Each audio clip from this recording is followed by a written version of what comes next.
All right. If you have your Bibles, let's open them up to the book of Matthew, chapter 25. Okay?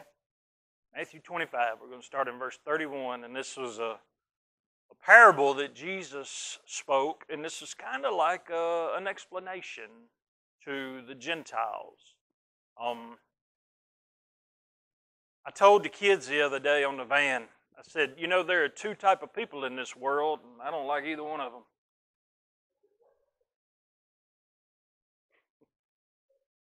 You know, there are really, to God, two classes of people.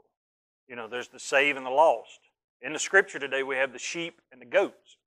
And Jesus has some very specific words for these people. Now, this is at the end of the judgment on earth, when all the people that are left on earth are going to be judged. Well, actually, no, it would be the beginning of the tribulation period, the rapture, because that's when we're going to be judged. We Christians, no matter what condition your body was in, whether you've been buried for a long time or you're still alive, when Jesus comes, that's when there will be no more room to get anything changed, get anything right, get anything different. At that point, we cannot do anything more for Jesus. We can't make any other corrections in our life. That's just it. We know that we're going to be judged by Jesus Christ, but not condemned by Him because of His blood. See, we are found righteous in the eyes of God, which makes us different from those that don't have Him. The people that don't have Him during that time, they're going to have to be judged. So they will be left behind. Jesus has some word for those people. He says, when the Son of Man comes in His glory, it's in verse 31, it says, and all the angels with Him, He will sit on His throne in heavenly glory. All the nations will be gathered before Him, and He will separate the people one from another as a shepherd separates the sheep from the goats. He'll put the sheep on His right, and He'll put the goats on His left.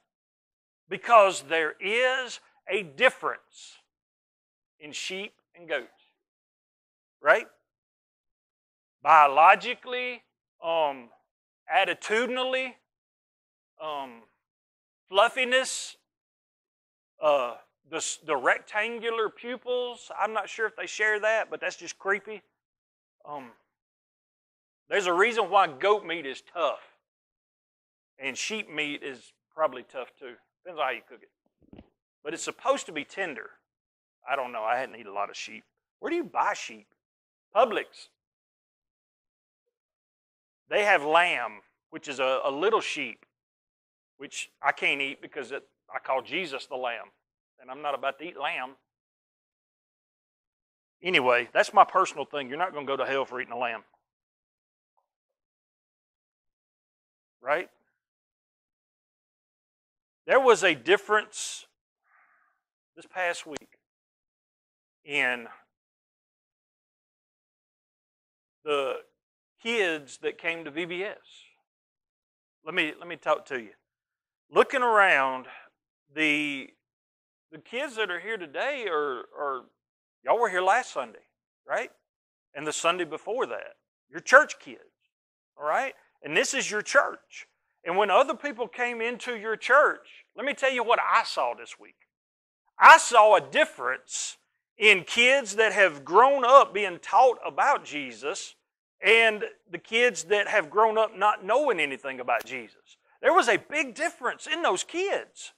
And I know you kids that are here, you've been taught, your parents have invested time in you, you're being taught all the time. It shows. Kids, listen to me. All of y'all, listen to me. Y'all were great representatives for our church this past week. Y'all were welcoming. Y'all shared, even though not all of you liked it. It was okay. One little dude was like, "Be glad when church goes back to normal."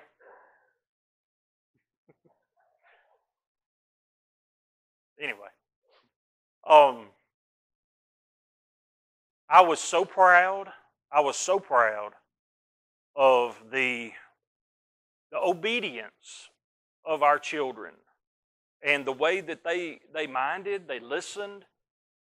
I don't know if y'all realize this or not, but VBS was not for y'all.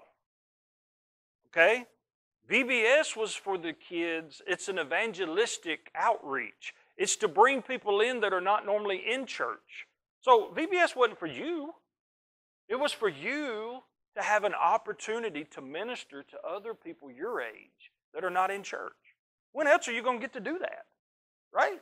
It wasn't just us grown-ups teaching these kids. Y'all were teaching the kids far more than we could teach them because y'all were showing them the example of what a life marked by Christ looks like. It was amazing. It was very impressive, and I'm really proud of y'all. Y'all did a great job. Y'all showed other kids what it's like to be a Christian in today's world as a child. And it's hard, right? Very hard, but y'all did it. And y'all did it good, okay? I was very proud of y'all. Let me show you something. In verse number 34, this is what Jesus says. Then the king will say to those on his right, the sheep, okay? You kids that ministered for the Lord, you're in this group. Jesus says, come you who are blessed by my Father, take your inheritance, the kingdom prepared for you since the creation of the world. That means before God ever made a grain of sand, He knew that you were going to love Him one day, you were going to get saved, and since the beginning of time, He's been preparing a place for you.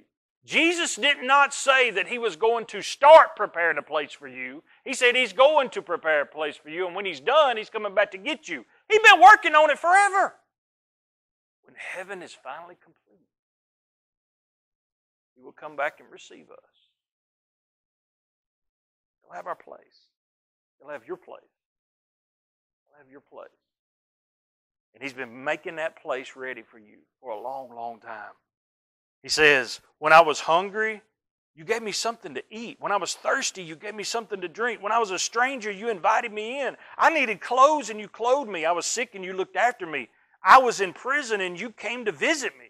Then the righteous, look at what they said. Then the righteous will answer Him, Lord, when did we see you hungry and feed you, or thirsty and give you something to drink? When did we see you a stranger and invite you in, or needing clothes and clothe you? When did we see you sick and in prison and go to visit you? The king replied in verse number 40, I tell you the truth, whatever you did for one of the least of these brothers of mine, you did for me. Kids, grown-ups, what this means is if that service is in your heart, you will do it for the person that deserves it the least.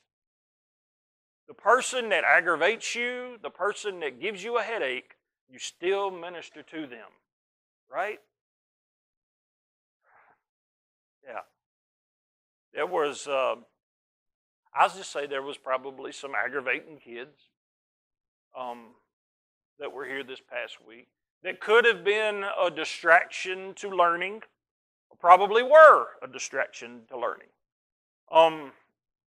God worked it all out, though, because I didn't talk to one child this past week that didn't learn something. They all learned something. We prayed for the Holy Spirit to do His job beforehand, prepare their hearts, and give the information that needs to be laid out. And that's exactly what happened. And I've already talked to several other families that were ministered to by the Vacation Bible School. Jesus is saying, you didn't give me something to drink personally, or give me something to eat, or give me some healing particularly, or give me some clothes. But whatever you did in your heart for somebody else, you're doing it for me. The Bible tells us whatever you do, do it as though you're doing it for the Lord, right? So every single thing that we do or say, somebody's watching, listening to, seeing it, and then they're judging you to see, do I want to be like them, or is it bogus? Do I not want to live like that? Or do I want to keep on going the way I'm going? you kids and all of you people that helped out were instrumental in some eternal work this past week. You could have possibly made a difference in heaven and hell for somebody. You. Just being you. Playing, welcoming, doing, serving.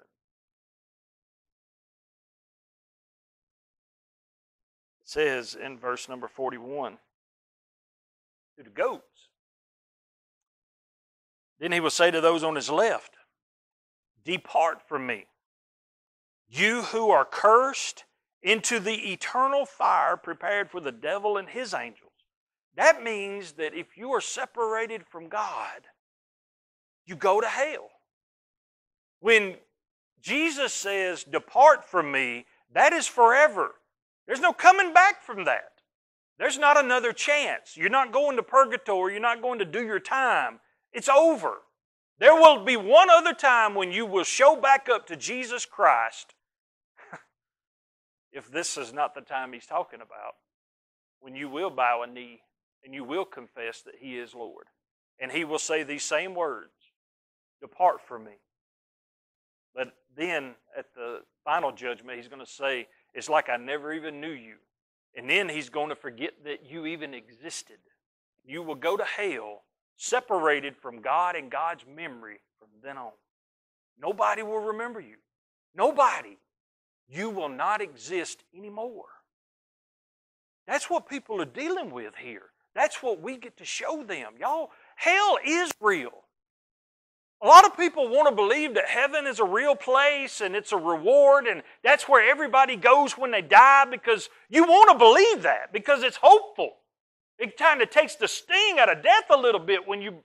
But listen, if you want to believe that hell is real, you've got to also believe, or that heaven's real, you've got to understand hell is too. They're both real. And if you think that you can get to heaven on your own merits, pay more attention to where the goats go. Because the goats, there's so many more goats than sheep. They are. They just are. I mean, y'all look around in Holland. How many folks you know that's got goats? And how many of them's got sheep? I mean, that's just a population issue. I don't know if they did a goat census or not.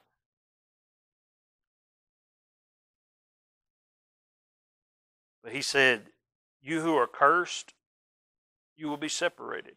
And then he goes through the same list that the righteous people helped him with. He said, I was hungry and you gave me nothing to eat. I was thirsty, you gave me nothing to drink. I was a stranger and you did not invite me in.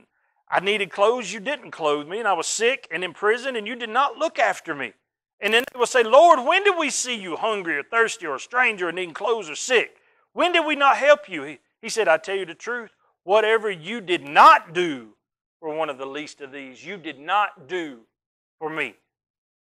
So when we see, this is called the sin of omission. When we see something that should be done and God has put it in your heart to do it and you still don't do it, that is the most selfish, non-serving thing that you can do. He's talking about being unhospitable. Imagine if all of these other outsiders came into our church and you were just unwelcoming, like, I'll be glad when y'all leave. I'm tired of all these weirdos showing up at my church. Right? That would be off-putting and they probably would not come back or feel receptive, right? That kind of sentiment, attitude, it is present in churches. There are people that are not welcoming in churches, right? There are people that are not, they don't have a servant attitude or servant spirit. And I'll be honest with you. This past week, I've run into some just bad attitudes. Just folks just running their mouth. Just blah, blah, blah, blah, blah. No sense at all. Just morons. Just morons. And I'm like, you ain't serving God at all. You're just a moron. I'm just keeping it real. Keeping it hondo, right? Is that how it is? 100? Keeping it 100%? A hondo? Is that right? Well, you better pay attention, girl. I'm up to date. Is it? You've never heard that? Well, I'm bringing it back. Oh, it wasn't? It's going to be a real thing. Could you imagine? No, this was me being judgmental. Could you imagine how God felt? Seeing an opportunity squandered because of an attitude or spirit problem by somebody in church. Ooh, that's the kind of thing that brings sin into camp and runs God off. Right? Yeah. Thank God it wasn't the kids.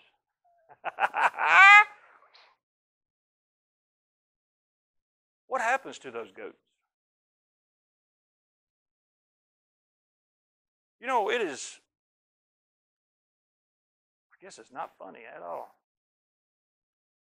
that in this day and age we still have grown-ups out in our community, just all around us, that need to act like kids. Jesus never told us to act like adults, did he? Ain't some of y'all got a hat with that on it? Yeah. He told us to have faith like a child. And this week, I got to see the faith of children on display. And it was beautiful. It wasn't corrupted by the things of the world. I saw Lily dancing with 2 different classes this past week. She likes to dance, and they needed some help with the church class. So you stepped up, right? That's right. You stepped up. There were times, Randy, when you was out there playing and those kids did not want to play right or at all. And you could have just screamed and fussed at them because I've seen you do it. Right? Rainey was patient. She was ministering. She was the example for all of those kids. You know, I saw Adriana and Alex, and they were going around with these little ones, and it was just, y'all got to understand. I've been picking these kids up for a minute, and I remember when Adriana was just running around in her yard in her diaper. That was it. And every Sunday she'd come and she would wave, and then she got to where she had to give me a hug before I left, and then one day she'd come outside with a shirt on. I was, uh-oh. She's going to church. And she's been coming ever since. And this is your church, ain't it? Yeah. And she was sharing it with other little kids. And it was so cool the way she took ownership of it. And y'all, the church mama, the van mama, Elizabeth, y'all, I didn't have to say a word to nobody about buckling up. She rode them like a rented mule. You in this van, you buckling up. Buckle up, buckle up, buckle up, buckle up, buckle up. I mean, she took ownership of it. Like, instead of you having to fuss about it or tell them, I'm going to tell them. And it's that type of responsibility that shows maturity. Y'all are growing up. Y'all are going to be the leaders of this church. Y'all are. Which one of y'all is going to be a deacon or a preacher later on? The one on the floor? Who's going to teach Sunday school for the next generation, for your kids? JD? Yeah. I mean, there's no telling. Y'all are well on the right path because y'all are sheep.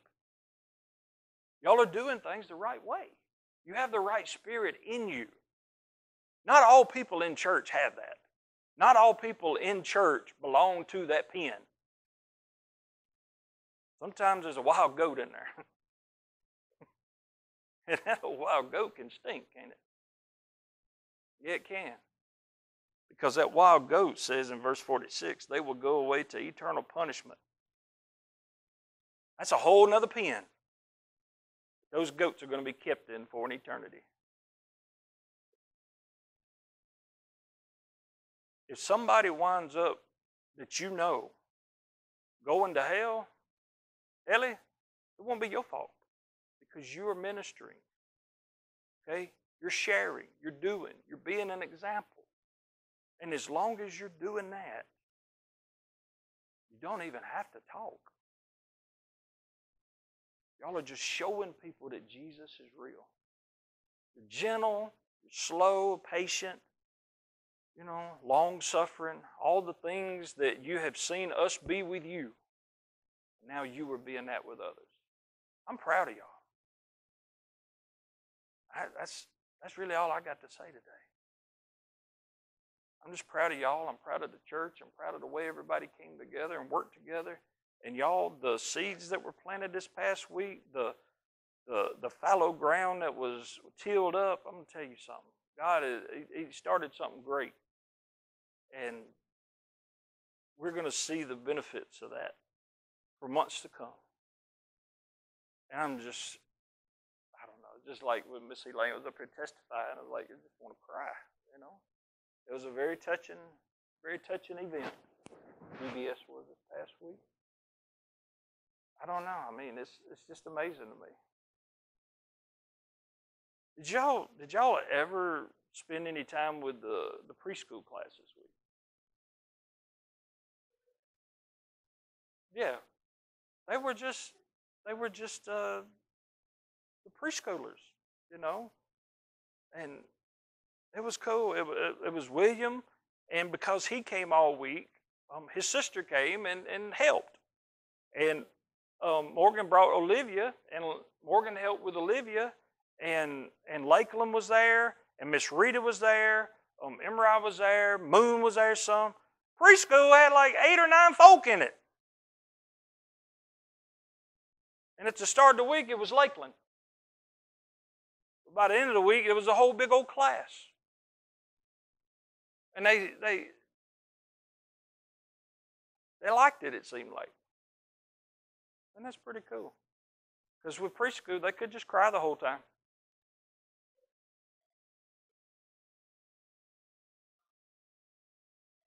Yeah. Yeah. It was. And I told Michelle, I said, in the past we've probably had more kids here, but